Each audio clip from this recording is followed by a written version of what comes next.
যুক্তরাজ্যের বাংলাদেশি বংশোদ্ভূত তরুণ তরুণীরা অন্যদের চাইতে বেশি হারে পরিবারের সাথে বাস করছে। ওয়েস্টার্ন কান্ট্রিগুলোতে ছেলে মেয়ে বড় হলে একটা বয়সের পর বাবা মাকে ছেড়ে নিজেরা বাসা নিয়ে থাকে অথবা অন্যত্র চলে যায়। তবে বর্তমান পরিসংখ্যান বলছে ভিন্ন কথা।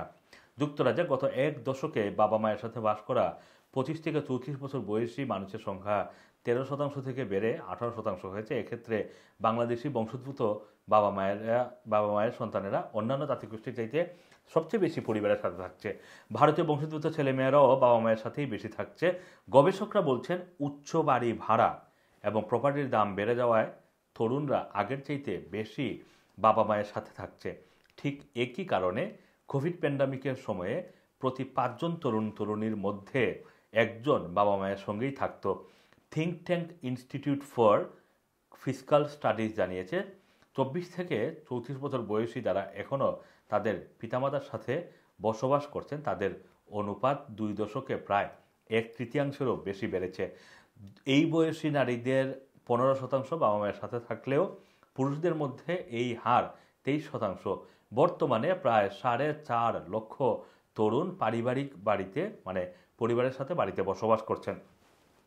থিঙ্ক ট্যাঙ্কটি আরও বলছে যে সাম্প্রতিক সময়ে মানুষের মধ্যে বিয়ে করা কিংবা সন্তান নেওয়ার হার অনেকটাই কমে গেছে। লন্ডনে বাবা মায়ের সাথে থাকা 25 বছর বয়সী জ্যাক মার্ফি জানান তিনি আগে 2 বন্ধুর সাথে একটি ফ্ল্যাট শেয়ার করে থাকতেন, কিন্তু হাউস রেন্ট নেওয়া এখন অনেক এক্সপেন্সিভ, অনেক খরচের ব্যাপার হয়ে গিয়েছে, তাই তিনি তার বাবা মায়ের সাথে থাকারই সিদ্ধান্ত নিয়েছেন। 32 বছর বয়সী জেস বোয়ারিং হিউজেস নামের আরেকজন জানান তিনি নিজেই একটি বাড়ি কেনার জন্য অর্থ সঞ্চয় করতে থাকেন, কিন্তু শেষ পর্যন্ত সামলাতে না পেরে এখন বাবা মায়ের সাথেই থাকছেন।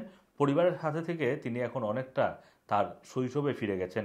পরিসংখ্যানে দেখা গেছে ব্রিটেনের 14% যুবক নিজেদের বাড়ি কিনতে গত 2 বছরে গড়ে 10,000 পাউন্ড সেভিংস করেছেন। অন্যদিকে 10% তরুণ ভাড়া বাড়িতে থাকছেন। ফিসকাল স্টাডিজের ইকোনমিস্ট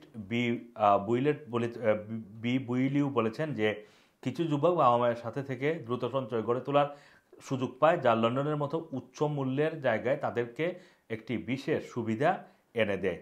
অনেকেই বাবা মায়ের সাথে থেকে তাদের যে সঞ্চয় সেটা করে ফেলছেন।